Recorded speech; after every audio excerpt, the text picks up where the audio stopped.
In this session, the speaker will highlight a new composition, Art of Composite Healthcare in Type 2 Diabetes, a soulful perspective on oral semaglutide. I request Dr. Sujoy Majumdar, Consultant Endocrinologist, Apollo Multispeciality Hospital, Kolkata, to come up on the stage. Thank you, sir. Thank you, everyone. I think from the insulin, we are going into the GLP-1 receptor analogs. Now, as we are having these GLP-1 receptor analogs as a oral form for the last 2 to 3 years, we are using right in our clinical practice. Now, although we have got the injectables, so in this context, what is the role of this oral semaglutide in the form of 3, 7, 14, and what should be the evidence regarding the treatment and the management of type 2 diabetes? I think Sujoy is all set for you. I think he is a prolific speaker. He will enlighten all these things. Thank you. Thank you, and for the organizers of APONCon to make me an APON part of their deliberations. So first of all, let me get down to this basic definition of what exactly do we mean by a composite healthcare. And there is actually a definition for that. It's a comprehensive approach that combines the various treatment strategies to manage the control effectively. And basically we're talking about an individualist plan, because you have to remember all diabetes patients are not the same. So basically we'll look at all these factors: the glycemic control, the CV risk management, obesity management, management of MASLD, management of renal dysfunction, and also the potential cost savings. Now that's entirely a different topic altogether. So ultimately what the aim is to look at an improved quality of life and reduced mortality. Now what are the target goals? These are the ones that this particular study that I'm talking about, it was an extensive study done on the Indian and Pakistani patients. They looked at this target goals, and they looked at primarily these 3 A, B, and C. That is, how much is the HbA1c, how much is the blood pressure, how much is the LDL, what was the non-smoking status, and what percentage of these patients were using this aspirin. And this was the CARS trial that we are talking about. And basically they looked at what percentage of the patients that were able to achieve all these targets. So you can see here, very few number of patients were able to achieve even all the 5s. In fact, any 4 or all 5, practically none of them were able to achieve. So basically this is the biggest problem in South Asia, that if you look at all the data here, obviously with the treatment intervention things get better, but achieving all the controls together is something which is practically beyond the purview of most of the patients. So what the CARS trial did not look to, this was a trial done in 2019 when semaglutide was yet to hit the market in a big way. So they did not have any data on the impact on obesity. They did not have a look on the CV outcomes. They did not have any effect on the MASLD outcomes, renal outcomes, and the potential of long-term cost savings. Now we all know that inadequate glycemic control is a big problem in India, so do we really need to get into it very much? And what is also a known factor, that even 1 year of poor glycemic control can result in a significantly around 67% increased risk of MI, a 64% increased risk of heart failure, a 51% increased risk of stroke, and a total of 62% increased risk of composite CV events. That includes all these 3. And also there's a 15% increase of nephropathy, around 8% increase of neuropathy, and around 7% increase of retinopathy. This is something which we find that even a 1 year poor glycemic control can lead to. And we all know the status of CVDs is India, around 71 million patients of CVD from India. This is the global burden results. And CVD contributed around 28%. This was the data from 2016. I'm pretty sure the data is much higher now, right now. And so far as obesity is concerned, India has the 3rd largest population of obesity in the world, only behind US and China. And as per the latest ICMR INDAB studies in 2021, around 254 million people had generalized obesity, and of around 351 million people had abdominal obesity. Now, as we all know, that abdominal obesity is the root of the problem in most of these patients. And increasing obesity and overweight is something which leads to an increased mortality, so this is something which we do not really need to get into. But what is very important is this particular slide, is that basically as you move on from a normal weight towards a stage of obesity, there's an increase in the coronary artery disease, the cerebrovascular disease, but at the same time, there is an exponential increase in the incidence of heart failure. And all these things, they contribute to the increased mortality in patients with diabetes. And we all know Indians, this last slide that I showed was basically a European slide, a UK slide. But what we know that Indians are at a very high risk of CVD compared to the global population because there's a 2 to 4 times increased risk of coronary artery disease. In 10 to 12, 20 years, there's an increased risk of premature coronary artery disease. 1/3 of the people with diabetes, they have got an increased risk of CVD, and more than 50% patients of type 2 diabetes, less than 50 years of age, they have got a CVD. And this is coupled with other risk factors like higher liver fat, high waist to hip ratio, high triglyceride levels, and the presence of a high proportion of hsCRP. So there's a game change is needed, which we all feel, which would look at the HbA1c control, the weight management, and all these factors hopefully will show some benefit in tackling this problem in a comprehensive way. So the next question which comes here, how does the oral semaglutide help in this situation? So if you look at the latest ADA 2025 guidelines, what you can find out is that right now, metformin is no longer at the top of the list. Nowadays, we have divided patients, and this has been there for quite some time, whether the patient has got an atherosclerotic cardiovascular disease or whether he or she harbors a high risk of atherosclerotic cardiovascular disease, whether the patient has got a heart failure or whether the patient has got a CKD. Now, in the first group, what you can see here, the GLP-1 receptor analogs, they come as the first line of choice in the treatment of these conditions because of its multifaceted benefits. So basically, why do we use the GLP-1 receptor analogs in type 2 diabetes? First of all, there is a minimal risk of hypoglycemia. I remember in the previous session, we are talking about hypoglycemia, all about because of the insulin. Now, this is a molecule which comes with a minimal risk of hypoglycemia. There's an improvement in the CV risk factors. There's an enhancement of the patient adherence to the anti-hyperglycemic treatment, obviously, because the lesser the hypoglycemia, the more compliant the patient will be, and there have been enough studies. And the more the hypoglycemia, this is another thing which it adds to, something about which we do not talk about in most of our meetings. More the hypoglycemia, more the risk of depression, and more the risk of depression, lesser is the compliance of the patient to the advised treatment modality. And obviously, these patients have got this benefit of weight loss. They've got this beneficial effect of the beta cell preservation or prevention of the beta cell dedifferentiation, as we talk about in the presence of hyperglycemia.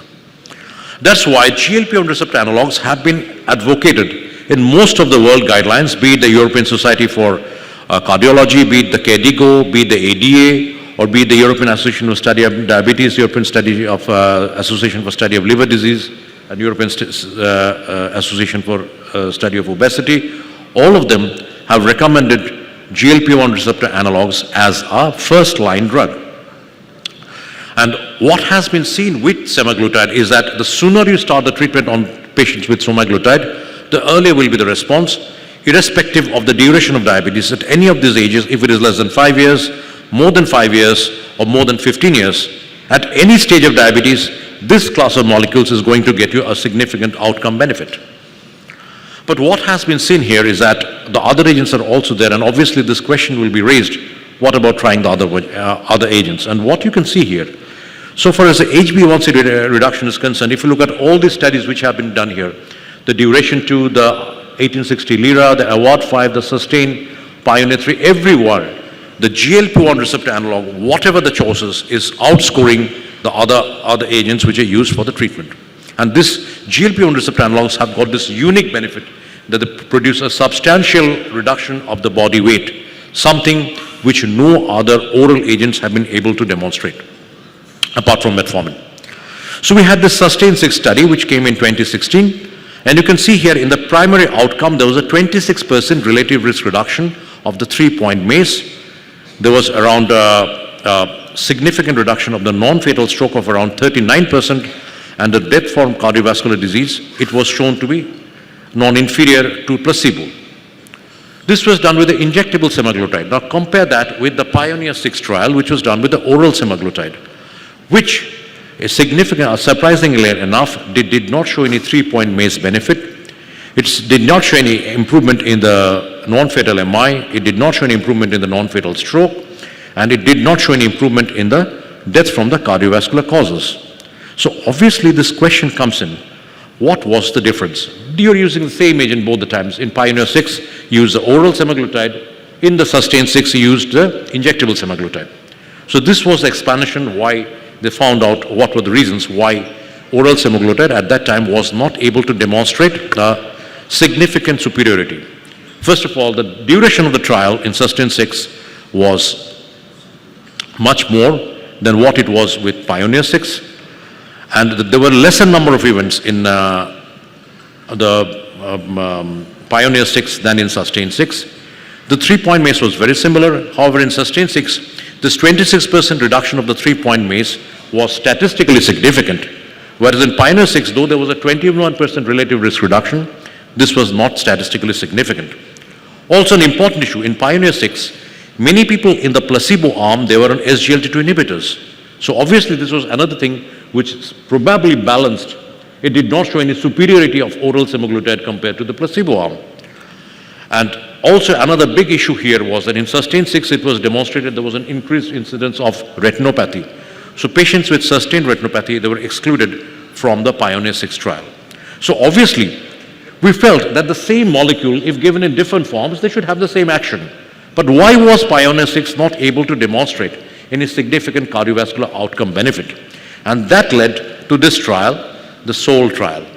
So basically, SOUL trial, it was a dedicated CV outcome trial, which was the primary aim was to find out whether giving oral semaglutide over a substantial period, whether it gives rise to any significant outcome benefit. So it was around 9,600 plus patients, and they were initially started on 3 milligrams, 7 milligrams, and 14 milligrams. So it was a randomized controlled trial with a placebo arm, and patients were subsequently followed up. Now, what we can see if you look at the basic demographics, this is just for your attention. More number of males, the mean age was around 66. A large number of patients from Asia as well. Around 26% patients were from Asia. And white, Asian, black, you can see here. The mean HbA1c was around 8%. The mean BMI was 31, so majority of these patients were in the obese group. The mean type 2 duration was 15 years. 90% patients had hypertension, and the mean systolic and diastolic blood pressure, as you can see here.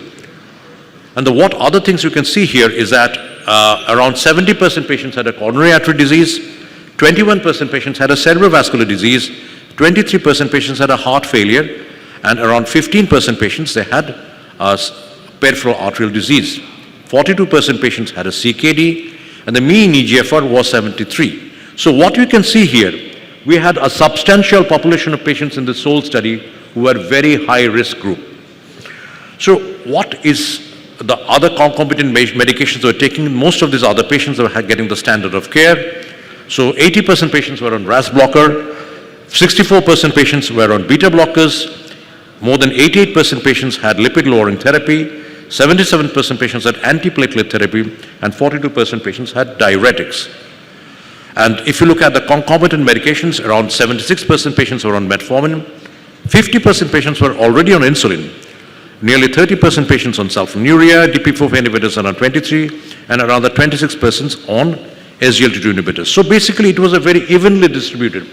This was the sort of clinical day-to-day scenario where this is the sort of medications you would prescribe to all of our diabetes patients. So the main aim was what was the addition of oral semaglutide to this. And this was the results of the SOUL trial. As you can see here, it's a very busy slide, but I'm trying to read it out for you. So far as the 3-point MACE was concerned, there was a statistically significant 14% relative risk reduction.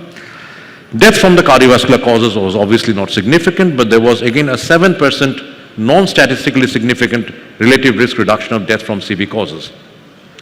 Non-fatal MI, what you can see, there was a 26% statistically significant reduction of non-fatal MI.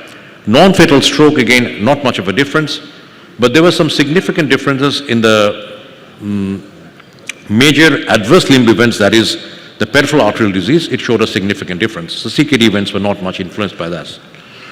So to highlight, there was a 14% relative risk reduction. Then this was the primary outcome, as you can see here.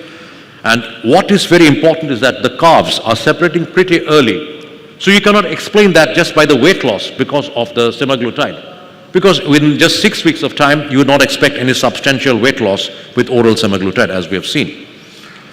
And all the components that contributed to this primary outcome, so the major adverse limb events, there was a statistically significant 29% relative risk reduction. If you look at the major adverse cardiovascular events we have talked about, a 16% relative risk reduction, non-fatal MI reduced by around 26%, and this total cohort of fatal and non-fatal MI. Now remember, fatal MI is usually not included in the analysis of any trial because the outcomes of fatal MI are practically depends on many other factors apart from just due to the diabetes and the MI. So even in the total cohort of fatal and non-fatal MI, there was a 27% relative risk reduction. In other words, this suggests that this has got a significant outcome benefit on the MI. And non-fatal stroke, there was a 12% relative risk reduction, but that was not statistically significant.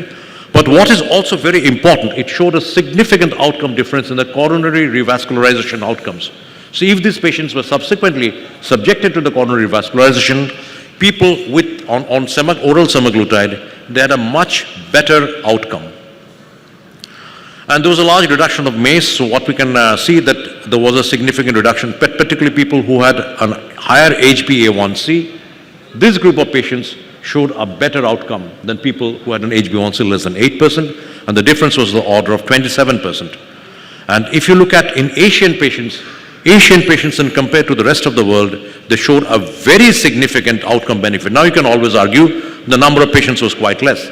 But still, even in that group, you can see in the Asian cohort, 118 versus 161.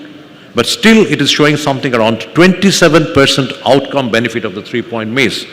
In fact, it is probably not incorrect to say that this Asian cohort played a big role in this 3-point MACE outcome benefit that we're finding out here. And the other benefits that we found out, these are all secondary outcomes, that oral semaglutide reduced the mean EGFR by around 32% at 4 years. And there was a constant reduction irrespective of the baseline EGFR value. So whether you had an EGFR less than 60 or more than 60, the benefits were seen. And in fact, the results were even better when the EGFR was less than 60. So what it can say that this normal decline in the EGFR that we find with all individuals, irrespective of diabetes, this was something to a large extent halted by the use of the oral semaglutide. So to conclude, oral semaglutide has been shown to have a holistic CV outcome benefit in a very similar way like the injectable semaglutide. In addition to the CV outcome benefit, it has also got additional benefit of weight loss, which further improves the glycemic control. And semaglutide, oral semaglutide, was shown to slow down the speed of renal decline. So therefore, if you're talking about a comprehensive total healthcare, this is a molecule which addresses many of these topics of discussion of oral semaglutide that we are talking about. So with that, I end my presentation. Thank you very much. Thank you, Dr. Majumdar, for your nice deliberations on oral semaglutide. I have got a small query for you that regarding the outcome of SOUL trials, it has shown fantastic primary outcome evidence, like 14% reductions. So, but what about the kidney outcomes? When you are showing that there is it reduces the progression of GFR decline, but why was not kidney outcome Well, to be very honest, any explanation? I mean, that's a very good question. In fact, why the kidney outcome benefits, apart from the reduction in the EGFR slope, was not seen, that is still not very clear from the SOUL results. One, I mean, because if you look at the results of the SOUL trial, I mean, ideally, all of these RCTs, there should be trials of glycemic equipoise. In other words, it means that both the placebo arm as well as the intervention should have similar degree of HbA1c drop. But this was certainly not seen with any of the semaglutide trials, be it with the SUSTAIN trial or with the PIONEER trial. In all these trials, the HbA1c drop was much more in the semaglutide arm. So we still cannot really explain why. Probably I can only say that the study was not powered enough to look at the renal outcome benefits. And obviously, any of these RCTs, they have got a specific duration of time. So beyond that, obviously,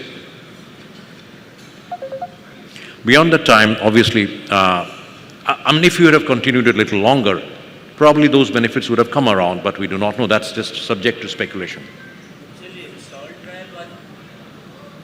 SOUL trial was started before standard recommendation for SGLT2 inhibitor and finerenone for diabetic renal disease.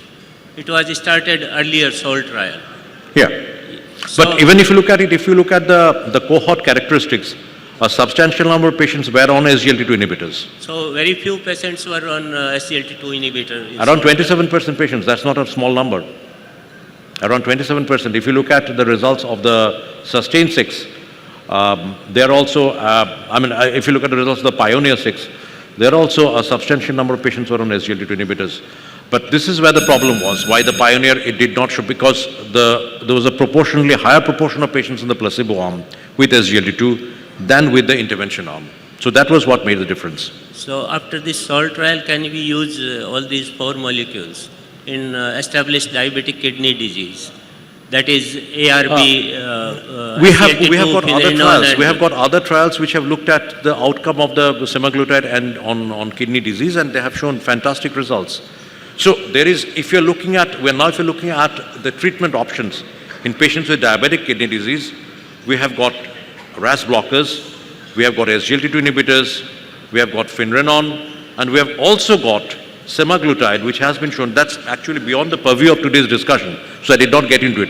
Semaglutide did show benefit, but there the kidney outcome benefit was a primary outcome and not the secondary outcome.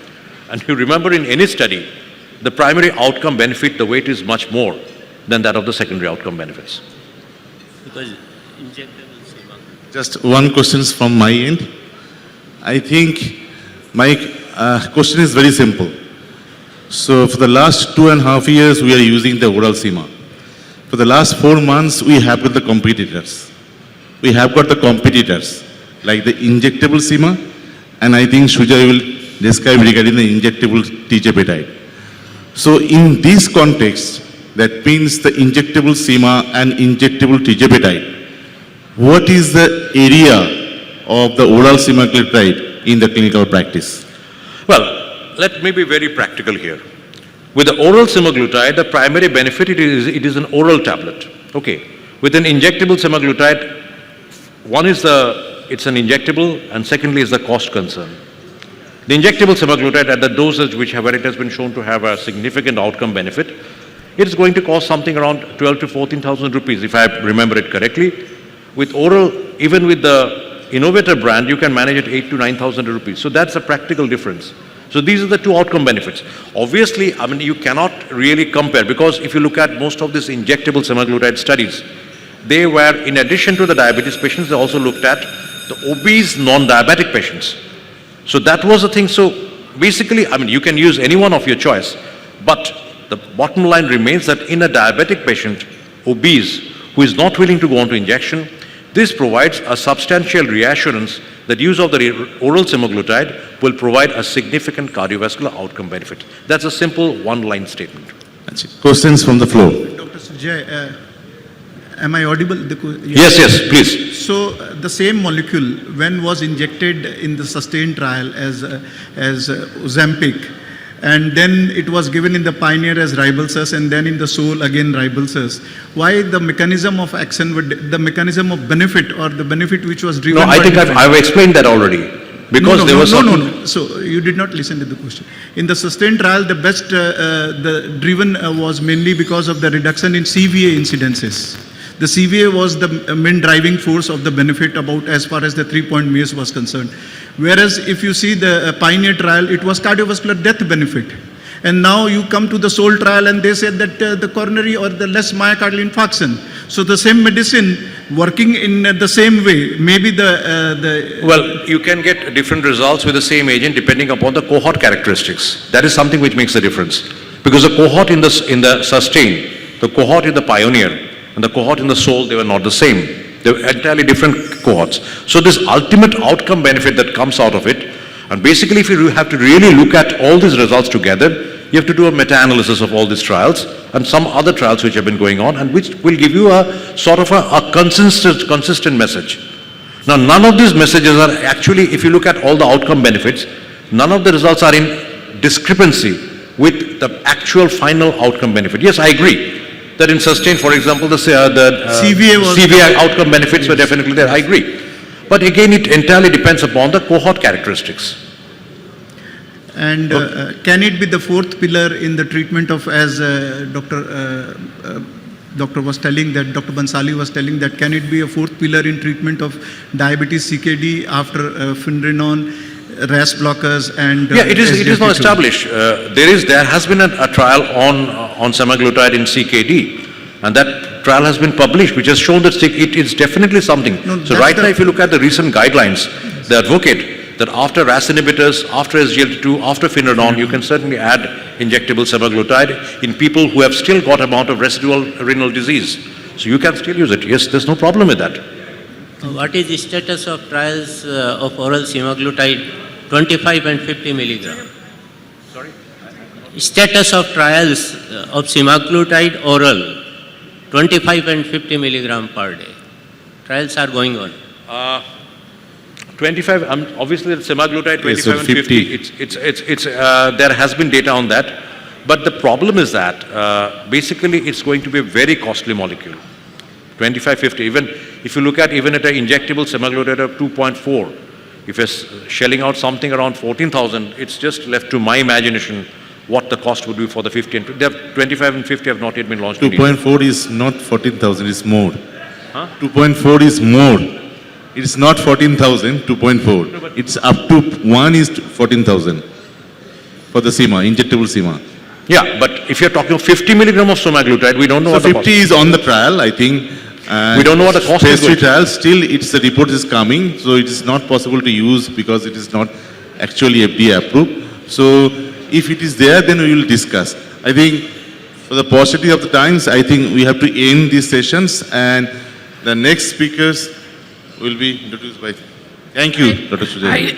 I request Dr. Mohendra Kumar Goel to felicitate Dr. Sujoy Mujumdar.